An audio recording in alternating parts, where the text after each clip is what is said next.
esteemed colleagues, ladies and gentlemen, it is indeed a pleasure to join you at the World's Government Summit. I wish I could be there in person, but my schedule made that impossible. I was just elected a few hours ago to another 5 years as General Chairman of my political party. My compliments to the organizers for their excellent work in convening this summit. Now, more than ever, the world needs platforms where leaders can share ideas and shape global events. We are at a delicate moment in history. The international landscape is evolving rapidly, marked by instability and economic protectionism. If we do not act wisely, these changes may spiral out of control. This is a time to be active architects of a future guided by peace, justice, and mutual respect. Nations, regardless of size, must uphold these principles and shield the world from unchecked conflict, whether in Ukraine, Gaza, or in other emerging crises in Africa, such as the East Congo.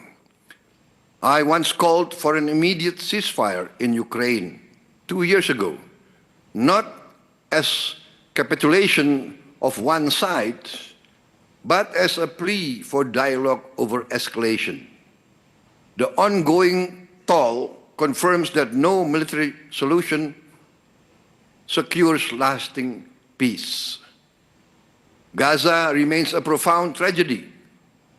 While a ceasefire is in place, hopes and prayers alone are insufficient.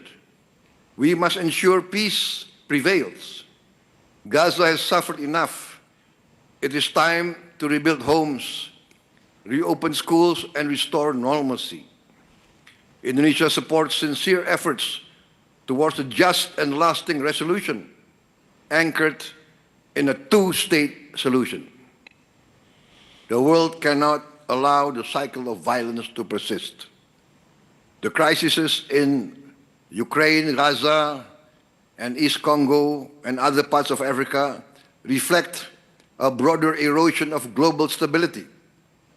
Indonesia understands rhetoric alone is insufficient to confront these challenges. Our history, rooted in the non-aligned movement and principles of equality, self-determination, and sovereignty, compels us to pursue balanced diplomacy. We strive to listen as much as we speak, forging partnerships based on trust and mutual respect.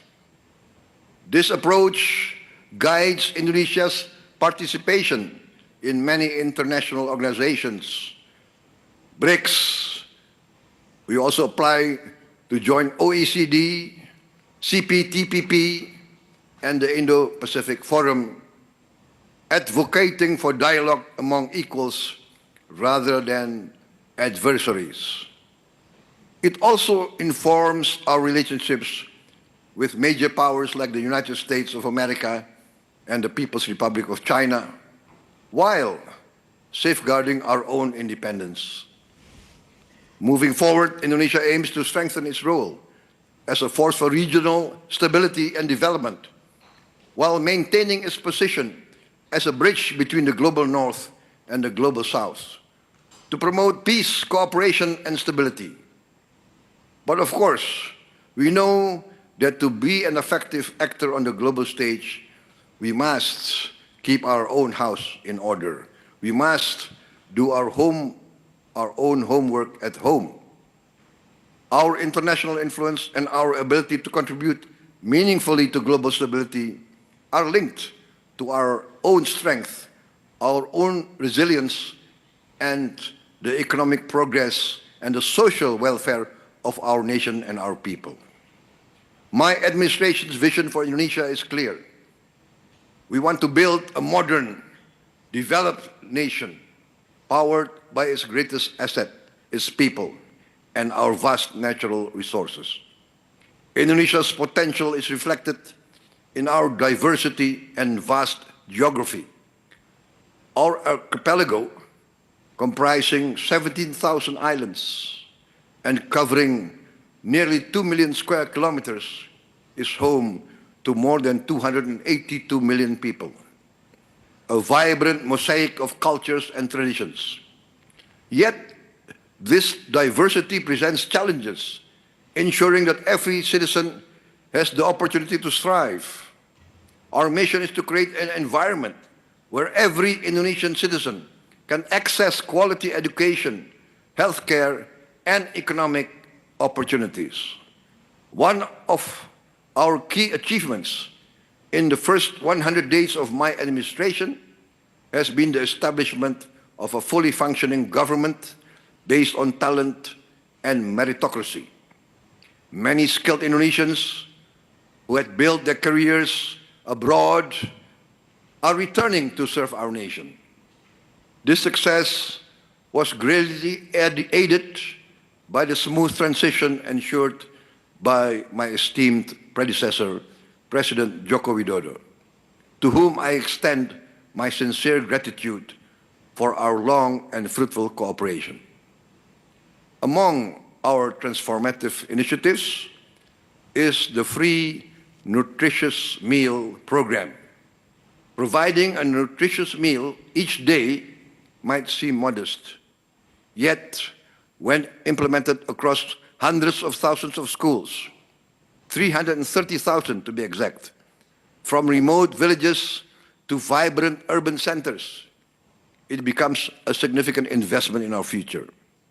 Our aim for this program is to cover more than 85 million children and pregnant women in Indonesia. Also, our initiative is to offer free health checks for all Indonesians.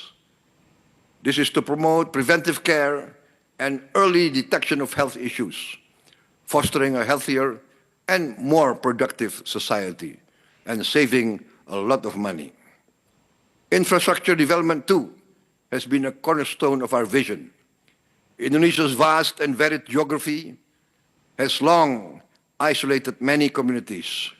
And to bridge these gaps, we have embarked on an ambitious program in partnership with the private sector.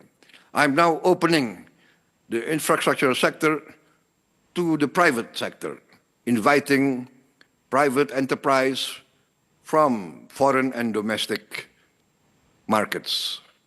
We are building vital lifelines, roads, bridges, ports, airports, energy lines, digital networks that connect our people and stimulate local economies.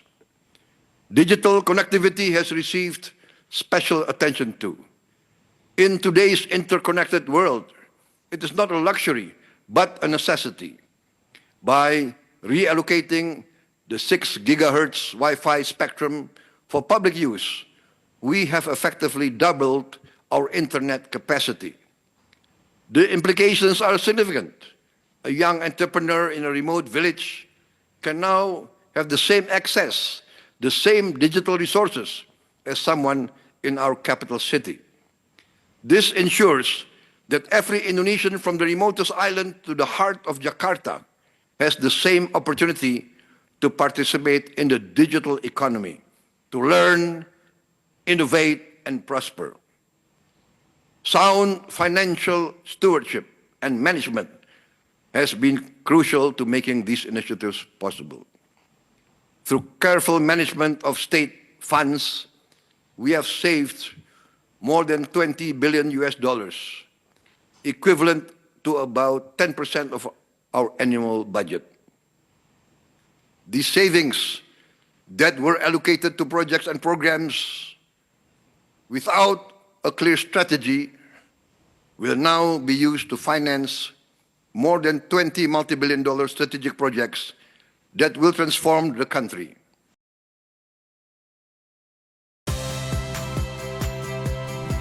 Saya Audrey Chandra, saksikan program-program Kompas TV melalui siaran digital, pay TV, dan media streaming lainnya.